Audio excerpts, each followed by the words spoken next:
I hired a woman to clean the house while my whole family was out. An hour later, she called me and whispered, "Ma'am, is someone else in the house?" I froze. "No, why do you ask?" "There's a woman on the second floor." I started shaking. "Get out of there right now." I called the police and sped back home. I'm glad you're here. If you're watching this video, give it a like, subscribe to Elderly Stories, and tell me in the comments where you're listening to my revenge story from. I want to know how far it's gone. That day I woke up planning to clean the house. I wanted everything to be tidy, especially before the rains came when the humidity makes everything feel heavier. I rolled up my sleeves, grabbed a rag, and stood in front of the living room window ready to start. While I was cleaning the glass, the phone in my pocket buzzed. I looked at the screen. It was Elena, my childhood friend, who I hadn't seen in many years. Her cheerful voice filled the phone, telling me she was just passing through town for one day and wanted to invite me for coffee. I felt my heart warm hearing her familiar voice. Elena and I shared so many memories, running through the fields, staying up late, talking about our dreams. How could I say no, but thinking about everything I had to clean? I hesitated for a moment. I couldn't just leave the house like this. Then I remembered Caroline, the girl who lived down the alley near my house. She was in her early 20s, petite kind, and needed extra work to pay for her studies. I called her, and she accepted right away gratefully. I gave her specific instructions, clean the library scrub the second floor stairs, and above all, be careful with my husband Stephen's old shelves where the dust collected. I left her a spare key and asked her to lock up tight when she finished. I drove to the coffee shop, The Garden, where Elena was waiting. We sat under a big tree. She told me about her life in the city, about her adult children, and I told her about Stephen, his job as a writer for the newspaper, and my quiet, though sometimes empty, days. We laughed, remembering old times. In the middle of our chat, my phone rang again. I saw the number. It was Caroline. I smiled, thinking she was calling to say she was finished. But when I answered, I didn't hear her usual timid voice. Instead, I heard heavy breathing like she was trying to hold back panic. "Mrs. Emily," she whispered, her voice trembling so much I could barely hear her. "Is someone else in the house?" My heart stopped. "No," I replied, trying to sound calm. "I'm having coffee. Oh, my husband is at the newspaper. He won't be back until tonight." "What's wrong, Caroline?" On the other end, there were a few seconds of silence, just her short, gasping breaths. Suddenly, her voice broke. "There's a woman on the second floor. I was cleaning the stairs and I saw her. She was wearing a long white dress. Her hair was a mess. She walked down the hall and disappeared into the last room." Her words were like an icy knife in my chest. I tried to stay calm, but the hand holding the phone was shaking. My first thought was that someone had broken in. The house was old, but we always locked everything carefully. How could anyone have gotten in? I apologized to Elena, telling her I had an emergency. She looked at me worried, but I just shook my head, unable to explain more. I told Caroline over the phone. "Caroline, get out right now. Lock the door and wait outside. I'm on my way." I called the police while I drove, my voice choked with anxiety. I explained that there was an intruder in the house trying to give details, though my mind was a whirlwind. I tried calling Caroline again, but she didn't answer. Every ring that went unanswered made my heart beat harder, like it was going to burst out of my chest. I imagined the worst, that something had happened to her, or that the intruder had attacked her. That day, the streets of my town seemed endless, even though I was flooring the accelerator. When I got home, the police car was already parked in front of the door. Caroline was sitting huddled on the step, her face pale, her eyes wide with fear. I ran to her, hugged her, and asked anxiously, "Are you okay? Did you see anything else?" Caroline just shook her head, her lips pressed tight as if she couldn't speak a single word. Two police officers, one middle-aged with a serious look and a younger one, came out of the house. They said they had checked every corner, every room, every closet under the beds, even the shed in the backyard. There was no one. There were no signs of forced entry. All the doors and windows were locked, without a single scratch or strange footprint. I sighed in relief, but the feeling of unease wouldn't leave me. Caroline said, still trembling. "I swear I saw her, Mrs. Emily. She didn't seem real. She was like a shadow. I'm not brave enough to go up to the second floor again." I patted her shoulder to comfort her, but inside a doubt began to grow. This house was over 70 years old. It had belonged to Stephen's family before we moved in. The stone walls, the creaking wooden doors, the dark corners. They had always made me feel like they were hiding something. But a woman, I couldn't imagine it. Just then, I heard Stephen's car pull up the stone driveway. He got out, his face surprised to see the police car and me next to Caroline. I grabbed his arm and quickly told him what happened. I expected him to be worried like me, to want to find out what was going on. But Stephen just smiled slightly, a smile I had rarely seen. He went over to Caroline, gave her a pat on the shoulder, and said in a soft, almost mocking voice, "You were probably just tired and mistook a reflection for a shadow. Our house is old. It has a lot of corners that play tricks on your eyes." Caroline looked down without saying another word. I looked at her, my heart sinking. I knew she wasn't a girl prone to fantasies. She was hard-working, honest. She had no reason to make something like this up. But Stephen's look, his calmness, started to make me doubt myself. Maybe he was right. I apologized to the police for making them come out. A bitter shame rose in my chest. I paid Caroline, told her to go rest, and promised I would call her if I needed her. 3 months later, I officially retired. No more rushed mornings getting ready for work, no more endless meetings, no more days racing against deadlines. The old house in my quiet town became my world, but the change of pace made me lose sleep. Every night I lay awake, staring at the ceiling, listening to the ticking of the clock in the darkness. On those nights, I started noticing strange sounds coming from the attic. At first they were faint noises, like something small accidentally falling to the floor. I convinced myself it was just the wind blowing through the old windows, or the wood creaking with the weather. But little by little the sounds became clearer, more distinct. I heard something like a chair being dragged across the floor, slowly, heavily. Then footsteps light but constant, as if someone was pacing back and forth. Sometimes I even heard the rustling of paper, as if someone was quietly turning the pages of a book. I told Stephen one morning while we were having breakfast in the kitchen. I tried to keep my voice calm, but I couldn't help feeling unsettled. "Honey, I've been hearing noises in the attic lately. It's not the wind. It sounds like someone is up there." Stephen yawned without looking up from the newspaper in his hands. He replied distractedly, "It's just rats, Emily. Our attic is old, it's full of junk. It's a paradise for mice. Tomorrow I'll buy some traps, set them, and that's it." The next day, just as he promised, Stephen brought home some big metal traps, the kind that make a loud clack when they snap shut. He placed them at the foot of the stairs, leading to the attic right under the old wooden door. "There," he said, dusting off his hands. "Now you can sleep peacefully, love." Strangely, the noises disappeared completely after that. No more footsteps, no more dragging chairs, no more rustling paper.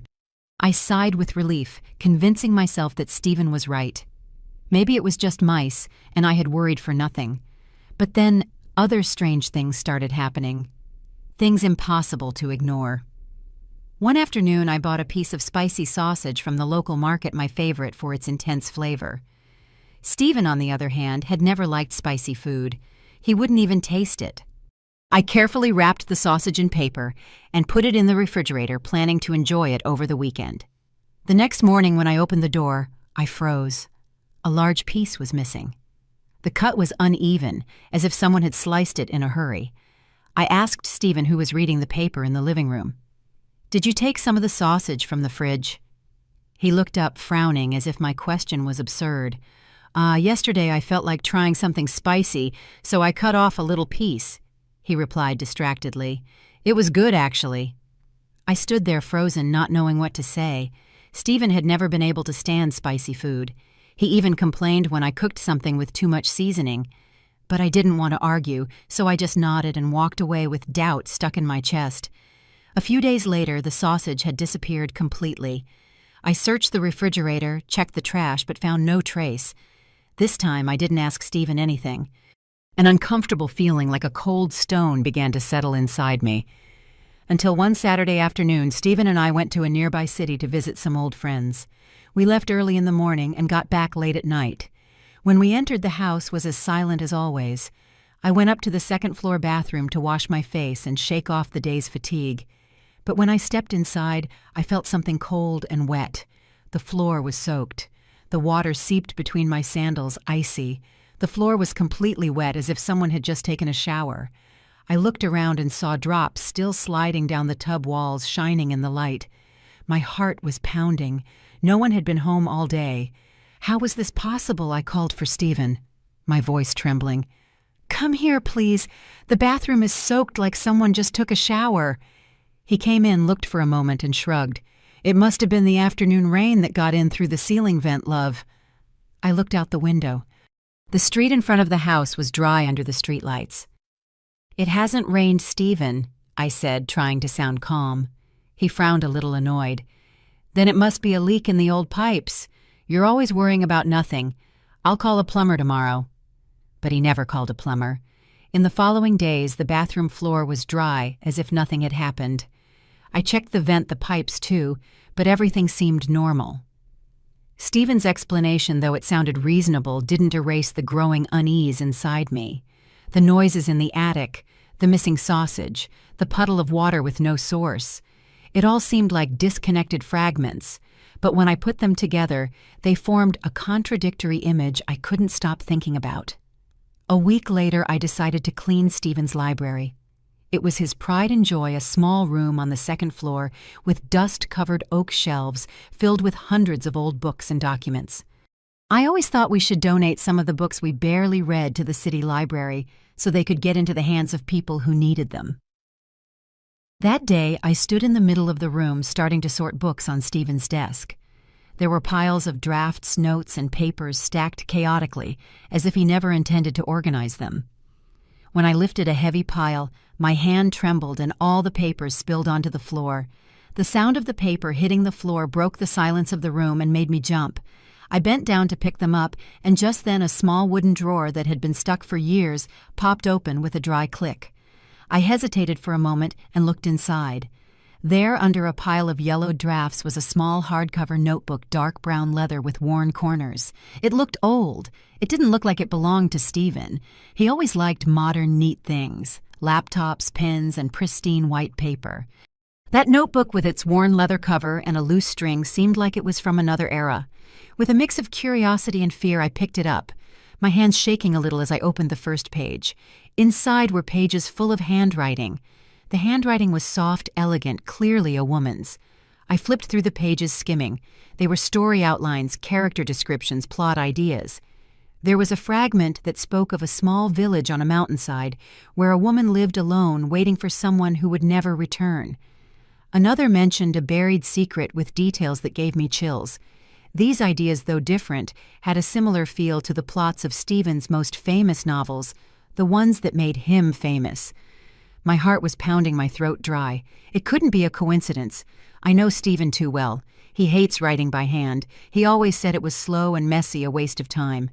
Everything he did, from novel drafts, work notes, to shopping lists, he did on the computer. I remember one time when I asked him to write down a restaurant's address instead of grabbing the pen right next to him, he turned on the computer to type it. So whose notebook was this? A secret collaborator, a fan who had given it to him. I sat in the chair, the notebook feeling heavy in my hands. A part of me wanted to show it to Stephen as soon as he got back. I wanted to hear his explanation. But I hesitated. I know him too well. Stephen always knows how to make everything sound logical. He would smile. He'd say it was a gift from a reader or an old idea from when he tried writing by hand. And I, like so many times before, would nod and let it all sink into silence. But not this time. I wouldn't let it go. Carefully, I put the notebook back in the drawer and pushed it all the way to the back, as if I was afraid it would disappear if I didn't keep it hidden. That night, I was sleepless again. Lying in bed, I stared at the ceiling and listened to the ticking of the clock in the darkness. Around 2 a.m, a faint creak came from the hallway. It was a small noise, but in the silence of the night, it was perfectly clear, like a disturbing whisper. I sat up straight, my heart racing. I don't know why. I immediately thought of the small door that led to the attic, the one Stephen and I almost never opened. I got up carefully without turning on the light, afraid the brightness would shatter the truth I was about to discover. The faint moonlight came through the window just enough for me to see a crack. The attic door was ajar. A cold, damp draft drifted down, bringing the smell of old paper and confinement. I stood frozen, my feet glued to the floor. Fear mixed with curiosity paralyzed me. I went back to the room and gently shook my husband's shoulder. "Stephen, wake up. The attic door is open." Stephen groaned, half asleep, and got up annoyed. He put on his slippers and walked ahead of me down the hall without a word. But when we got there, the door was closed with the latch in place, as if no one had touched it. I stared at it looking for any sign. A scratch, a crack, nothing. Stephen turned to me with an expression of exhaustion and disappointment. "Emily," he said in a grave, tired voice, "you're too tense lately. You're not sleeping well. That's why you're seeing things that aren't there. Go back to bed. Go on." He walked me back. I lay down, but kept my eyes open, fixed on the ceiling. For the first time, I began to doubt myself. What if I really had imagined it all? In the days after I found the mysterious notebook, I tried to keep everything normal, though inside I was consumed by unease. I started watching Stephen's every move, every look, every word. He had recently picked up a new habit that only increased my suspicions. Around 10 at night, when I was already in bed with a book in my hands, ready to sleep, he would say he had to keep working in the library. "I need to concentrate a bit, Emily," he'd say in a soft but firm voice. "The manuscript is at a difficult part. You go to sleep first." I would nod, smiling, but every time the library door closed, I felt an invisible distance growing between us. One night I woke up thirsty. The clock on the table marked almost 1 in the morning, and the second hand seemed to be counting something in the darkness. I reached out to touch Stephen, but the bed was empty. The sheets were cold, as if he had never even been in bed. My heart skipped a beat. A wave of anxiety washed over me. Where was he? I put on a thin robe and went out into the hallway, thinking maybe he had fallen asleep at his desk, like other times when the publisher's pressure exhausted him. I walked down the dark hallway. The dim light from the living room cast strange shadows on the walls. I pushed open the library door, but the room was empty, the computer screen dark, the chair perfectly placed under the desk as if no one had been there. I called out softly, "Stephen." My voice echoed in the silence, but there was no answer. I went down to the kitchen, thinking maybe he had gone for water, but it was also empty. Only the moonlight came through the window, making the shadows of the dishes on the shelves look like ghosts. I started walking through the house, calling his name, my voice growing more shaky. My heart was pounding as if sensing I was about to face something. As I passed the stairs that led to the second floor, I heard a very soft footstep, almost imperceptible if you weren't paying close attention. I looked up, and in the dim hallway light, I saw a silhouette slowly coming down. It was Stephen. He was barefoot, walking carefully as if he didn't want to make the slightest noise. In his hand, he was carrying a porcelain plate, the kind we used for weekend dinners. When he saw me standing there, his eyes widened in surprise. A look of shock crossed his face. The plate slipped from his hands, hit the stone floor with a sharp clang, and shattered into pieces. That sound tore through the silence of the night, startling me, and I took a step back. I looked at the fragments, confused. The plate was empty. Clean. No crumbs or grease, as if it had been carefully washed. That only added to my confusion. I looked up at Stephen and asked with a trembling voice, "What were you doing up there at this hour? I thought you were in your office." He bent down and started picking up the pieces with slow movements, as if trying to buy time to think of an answer. He avoided my gaze and said in a forced tone, I got stuck on the end of the book. The editor won't stop pressuring me, you know.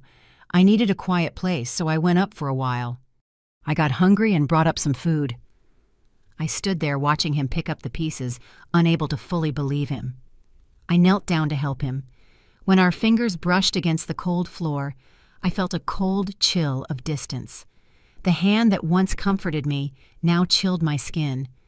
I knew he was under a lot of pressure from the publisher. The constant calls from Mr. Ramos, his editor, had him on edge. Maybe I told myself he just needed space to write. Maybe I was overreacting. The next morning the house felt heavy, as if an invisible cloud was floating over us. I woke up tired, my head full of unanswered questions. Stephen, avoiding my eyes, got up earlier than usual. I heard him making coffee in silence, the soft clinking of porcelain, but without the usual good morning. He locked himself in the library, closing the door firmly, and I knew he didn't want to be disturbed. I stood in the hallway, looking at that wooden door with a heavy heart. Around noon, Stephen came out dressed in a gray suit and carrying a small suitcase. He stopped in the living room where I was sitting with a cup of cold tea. "I need to get away for a few days," he said in a flat, emotionless voice. "Maybe I'll go up north for a bit. I need a change of scenery to get inspired." I looked up, surprised. Stephen never left without notice. He always planned everything in advance, consulted me on the itinerary. "Why so suddenly?" I asked, trying to sound calm, though my heart was pounding. He didn't look at me directly. His eyes were fixed on the window where the sunlight filtered through the dust-covered glass. "The idea just came to me," he replied in a monotone voice. "Be careful while I'm gone."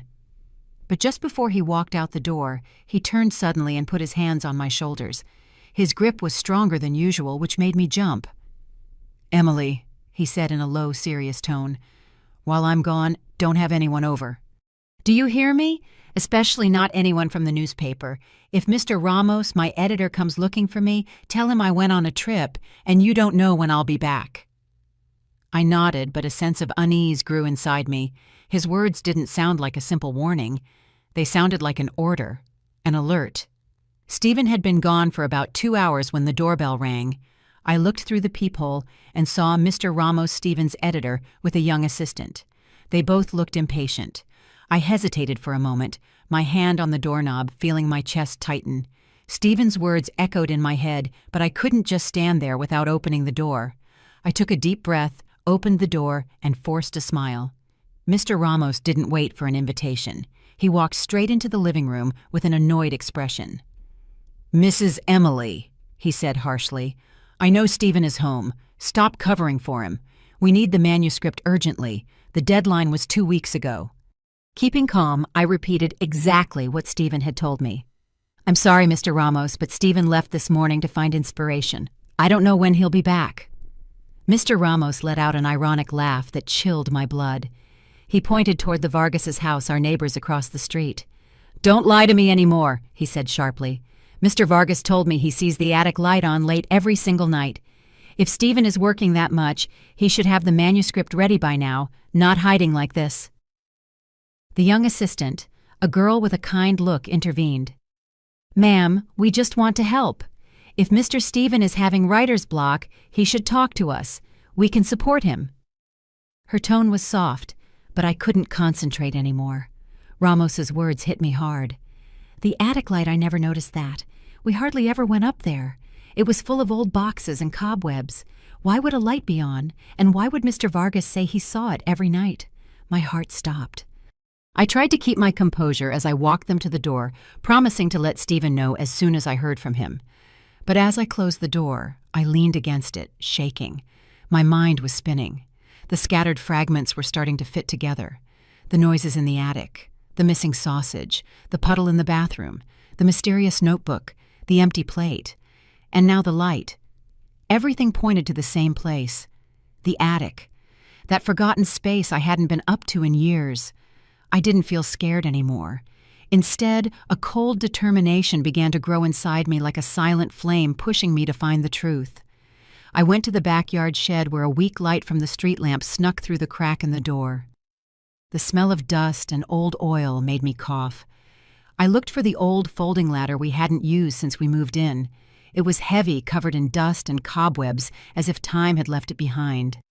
I dragged the ladder down the second-floor hallway, each step feeling heavy, as if I were carrying all my accumulated suspicions with me. When I placed it under the hatch that led to the attic, I felt my heart pounding, but not from fear. It was an urgency, a certainty that I was about to discover something that would change everything. The metal latch was rusted so stiff that I had to use all my strength, grit my teeth, and push hard until it gave way. The sound of the metal clicked like a final warning. I lifted the cover of the door, and a wave of hot, damp air washed over me, bringing with it the smell of old paper and many years of confinement. That smell turned my stomach, but I didn't stop. I turned on my phone's flashlight. The cold white light cut through the darkness. I took a deep breath and went up. Each step creaked under my feet as if guiding me to a world I wasn't ready for. The attic was bigger than I imagined. A dark space full of stacked cardboard boxes, old furniture, covered with dusty white sheets and cobwebs hanging like ghostly curtains. The only light came from a small, dirty window casting opaque rays onto the wooden floor. I scanned the flashlight across the room, my heart beating so hard it felt like it would burst from my chest. In the farthest corner of the attic there was a small, tidy space like an oasis in the middle of the chaos. A wooden table, a chair with a broken leg, and a dimly lit oil lamp casting a yellowish, almost dying light. And then I saw her, a woman sitting with her back to me. She was thin, with long, white tangled hair falling over her shoulders like a forgotten waterfall. She was wearing a yellowish-white dress with torn edges. The sound of a pencil scratching on paper was the only thing breaking the silence like a faint heartbeat of life. I froze, my throat closing up, unable to speak. I stammered, Who's there?" My voice sounded weak, swallowed by the darkness. The pencil stopped. The woman turned her head sharply. Under the dim lamplight, her gaunt, pale face appeared. Her eyes were sunken, tired, but with something familiar that made me tremble. My world fell apart. My legs gave out, and I had to lean on an old trunk to keep from falling. It was Marlena, my sister. The face I hadn't seen in 30 years, only in dreams and blurry photos. Marlena, who the whole family believed was lost forever, was here in the attic of my house, in a state that broke my soul. Around her, a small world of secret existence, a huge pile of handwritten manuscripts, several empty cans, rolling water bottles, a dirty blanket on a thin mattress, and an old bucket for her needs, all living proof of a life in captivity. Marlena looked at me, her dry lips trembling. She tried to speak, her voice hoarse, as if she had forgotten how. "Sister, Emily, but she couldn't say more. She just looked at me, her eyes full of tears, as if begging me for a forgiveness I didn't yet understand. I didn't hear anything else. Tears streamed hot down my cheeks. I walked toward her like a sleepwalker, my legs trembling and my head spinning. Marlena, my sister, the one I had cried for until my soul ran dry, thinking I had lost her forever, was now here alive like a ghost inside my own home. I grabbed her thin arm, feeling every fragile bone under her skin. "Go downstairs," I said between sobs, my voice breaking. "Go downstairs now, Marlena." I helped her stand up. A storm of emotions raged inside me. Joy at finding her, pain at seeing her like this, and fear of the questions screaming in my head. Why was she here? Who did this to her? And Stephen? What did he have to do with this? I led her down the stairs. Her every step was unsteady, as if her legs didn't remember what it was like to leave that dark attic. The light of the house lit up her face, highlighting her sunken features and squinting eyes unaccustomed to the brightness.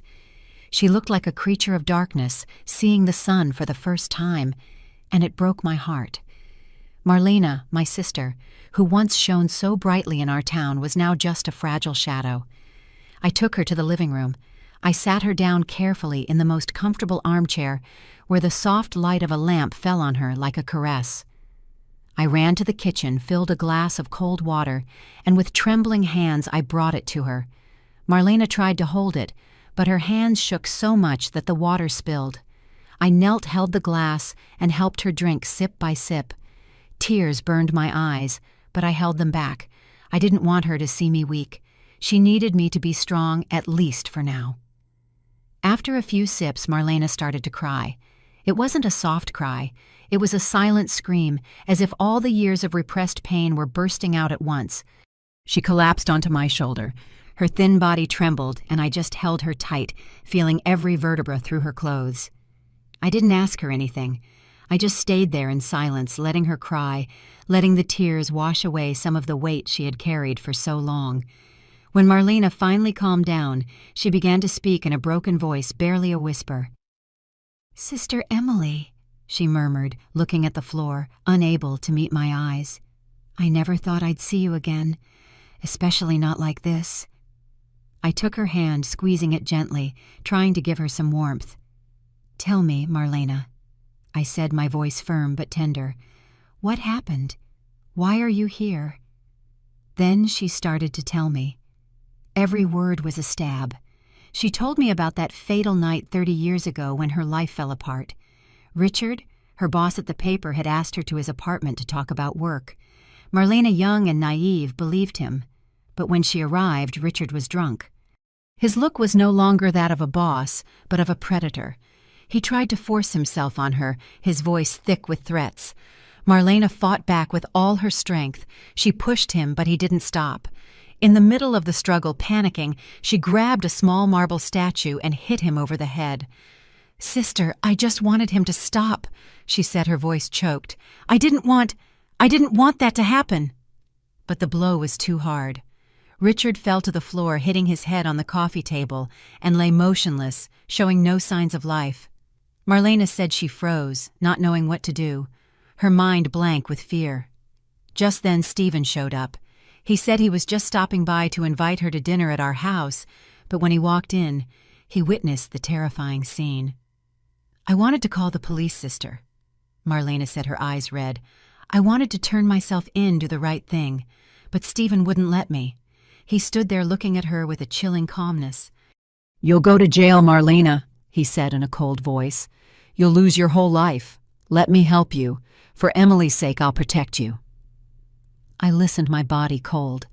Stephen, the husband I loved, the one I trusted, had manipulated my sister using my own love for him. He convinced Marlena that hiding the truth was the only way to protect me, to keep our family from bearing the shame. That night, under the cover of darkness and the isolation of the Santa Rosa Hills, Stephen took Richard's body in his car alone. He dug a grave on the hillside in a place no one knew and buried the secret there. Then he brought Marlena to our house when I was already asleep and hid her in the attic. "It's just temporary," he told her, "until things calm down." But temporary turned into 30 years. Stephen turned Marlena into a ghost, living in secret in her own sister's house. When the police investigated, they discovered Richard had withdrawn a large sum of money before he disappeared. Stephen skillfully spread the rumor that Marlena and Richard were having an affair and had run off together. That story, combined with both of their disappearances, made everyone, including me, believe it. The investigation stalled, and Marlena, in the eyes of the world, became a fugitive who had abandoned her family. I stood there, tears streaming down my cheeks, but not from sadness. It was rage. It was the pain of betrayal. I remembered the days after Marlena's disappearance when I cried until I had no strength left, when our mother aged overnight from grief. I remembered Stephen's sudden literary career, his successful novels, the wealth and fame we achieved. Everything in the end built on my sister's pain and sacrifice. "I didn't know, Marlena," I whispered, my voice broken. "I didn't know. I trusted him. The first few years in the attic were hell, sister." Marlena continued, her voice hoarse, her gaze distant, as if reliving those dark days. "I lived in fear and guilt, and with an unbearable loneliness. Every night I dreamed the police were coming for me, or worse, that I'd be trapped in the darkness forever." She paused and took a shaky breath. To keep from going crazy, I started writing. I wrote about the stories I dreamed of, about worlds where I could be free, where I wasn't a shadow. I listened, feeling every word like a stab. I pictured Marlena, the vibrant young woman she once was, huddled in that cold attic, clinging to a pencil, like it was her last spark of hope. "And one day," she continued, "Stephen found my writings. I thought he would encourage me, but no, sister. His eyes lit up like he had discovered a treasure. He said, 'Marlena, you have talent. Write for me. I will be your voice to the world.'" I was paralyzed, my head spinning. I remembered that time when Stephen suddenly announced he was quitting his accounting job at the newspaper to follow his passion for writing. Friends and family were shocked because he had never shown any interest in literature before. I was so proud of him, thinking he had found a creative spark I never knew he had. But now the truth was a slap in the face. Stephen wasn't a writer. He was a thief who had stolen Marlena's talent, turning her into a ghostwriter, a literal ghost locked away in my own home. Marlena continued, her voice trembling, but full of bitterness. Many times I wanted to stop, to turn myself into the police. I couldn't stand the guilt, the feeling of living a life that wasn't mine. But every time I said so, Stephen threatened me. He said if I turned myself in, you would be the one to suffer most. He said you couldn't handle the shock of knowing your sister had committed a crime and your husband was her accomplice. He said you would lose everything, your family, your reputation, everything you love. I bit my lip. Tears streamed down my cheeks. Marlena's words tore my heart apart. Stephen had used my love and Marlena's love for me to manipulate her, to keep her in the darkness. I covered my face, trying to stop the sobs. "Forgive me, Marlena," I whispered, my voice broken. "I didn't know. I never imagined." But Marlena shook her head, took my hands, and her thin fingers squeezed mine tightly, as if trying to pull me out of the pain. "Don't apologize, sister," she said. "I let him manipulate me too. I was scared. I thought doing what he said was the only way to protect you." She said living in secret had become harder and harder, especially since I retired and spent more time at home. Before, since I left early and came back late and went to bed right after dinner to rest for the next day, I never noticed. "That's why I had to shower quickly when you two left," she said, looking down. "That's why I had to steal food from the refrigerator at night. I tried not to leave a trace, but sometimes I was clumsy." "Like the puddle of water in the bathroom or the piece of sausage you bought." I suddenly remembered all those strange details, signs I had chosen to ignore. Now it all made sense, but a sense too painful to accept. I thought about Stephen's novels that I had read and admired. I had always wondered why the settings seemed so old, so nostalgic, as if time had stopped decades ago. The characters didn't use cell phones. There was no internet. They wrote letters. They waited in vain like lost souls. Now I understood. It wasn't a literary style. It was because Marlena's world really had stopped 30 years ago. She was trapped in the past. She could only write about what she knew. Those stories of two people who never managed to find each other, they were a reflection of her own tragedy. A life cut off from the outside world. Marlena took my hands, her eyes filled with tears. "Sister Emily," she said, her voice shaky but firm, "I can't live like this anymore. I've paid for my mistake for 30 years in this prison. Now I want to face real justice. I want to turn myself in." Her words were a final stab, cutting the last threads of hope I had left. I had already lost her once when I thought she had run away. I didn't want to lose her again. But looking in her eyes, I knew it was what she needed. Release. The truth, no matter how painful. Tears rolled down my cheeks, but I nodded, squeezing her hand tightly. "Okay, Marlena," I said, my voice choked. "I'll take you to the police station. We'll face this together." I hugged her, feeling her fragile body in my arms. My heart was full of pain, but also a small spark. The hope that even late, I could still help her regain her freedom. The next morning, I dressed Marlena in some of my clean clothes. The dress was big on her thin frame, but at least it made her look more presentable. We hadn't slept all night. I sat with her in the living room, telling her how the world had changed. The tall buildings, the smartphones no one could look away from, and the loved ones who were no longer with us. Marlena just listened in silence, her gaze distant, as if trying to imagine a world that had been stolen from her. I drove to the Central Police Station with Marlena sitting beside me. She was huddled in the passenger seat, her hands clasped, her eyes fixed on the window, as if she were a stranger seeing an unknown planet for the first time. "Everything has changed so much," she whispered, amazed at the electric cars driving by, or the kids taking pictures with their phones. I took her hand and squeezed it gently, trying to give her some courage. "I'm here, Marlena," I said, my voice trembling. "We'll get through this together." At the station, I asked to speak directly to the chief of detectives. At first, they refused, saying we needed an appointment.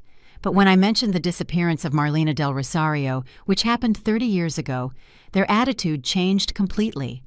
An officer took us to an interrogation room, a small room with gray walls and a cold metal table. With my help, Marlena began to tell her story. Her voice was clear and calm, as if she had rehearsed these words 1,000 times in her mind. She spoke of that fatal night of Richard, of the accidental blow that took his life, and of how Stephen hid her in the attic, turning her into a ghost for 3 decades. The police listened in disbelief. One took notes nonstop, while another spoke into his radio with an urgent tone. Marlena's confession shook the entire station.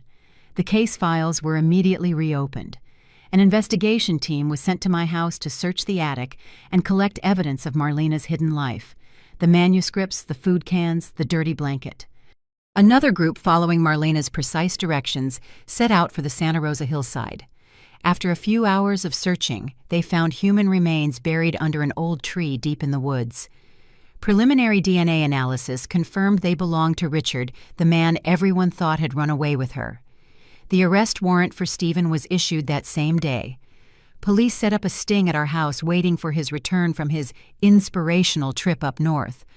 I wasn't there, but later Mr. Vargas, our neighbor, told me Stephen didn't resist when they handcuffed him at the gate. He just lowered his head, his face expressionless, as if he had always known this day would come. Hearing that, I felt a strange emptiness. The man I once loved, the one I trusted blindly, was now just a distant shadow carrying the secret that destroyed my entire family. I hired the best lawyer for Marlena, someone who promised to fight for clemency. With the argument of self-defense and the 30 years she spent locked away, manipulated by Stephen, I believed justice would see her as a victim, not a criminal. I spent all day preparing things to take to her: clean clothes books and the dishes she loved most as a child. I wanted her to know that no matter what, I would always be by her side. But a few days later, as I was packing things to visit her, the phone rang. A cold, formal voice spoke on the other end of the line. "Mrs. Emily, we regret to inform you, Marlena del Rosario took her own life at the detention center last night." The phone slipped from my hands and hit the floor with a dull thud. My world shattered all over again. Marlena, my sister, the one I had just gotten back, had chosen to leave forever, leaving me alone in a pain that had no words. She had told the truth, she had faced her past, but perhaps she couldn't bear another trial or the stares of an unforgiving world. The officer said Marlena had left a letter for me. They gave it to me that afternoon. I held it with trembling hands, looking at her soft, familiar handwriting, the same I had seen in the attic notebook. But now it was a clumsy, unstable script, as if she had used her last ounce of strength to write it. I opened the letter, and the tears fell before I read the first line. "Dear Sister Emily," she wrote, "when you read this, I will finally be truly free. For 30 years I wrote to survive, to not disappear, but I could never write under my own name. I lived as a ghost, and now it's time for that ghost to fade away. I don't regret telling the truth. It was the only right thing I did. Don't be sad." Think of it as me finishing my life story. The final manuscript is still in the attic inside a wooden box under the table. It's the only work I wrote about myself, if you can let it bear the name Lucy del Rosario. I folded the letter, clutching it to my chest, soaking it with my tears. Lucy del Rosario. The name Marlena wanted to use if she ever became a writer, the name they stole from her. I knew I had to fulfill her last wish. I would find that manuscript and bring it to light so the world would know Marlena's story, not as a ghost, but as a woman, a writer, a soul who fought to be free. Stephen's trial took place a few months later, becoming a scandal that rocked the entire country.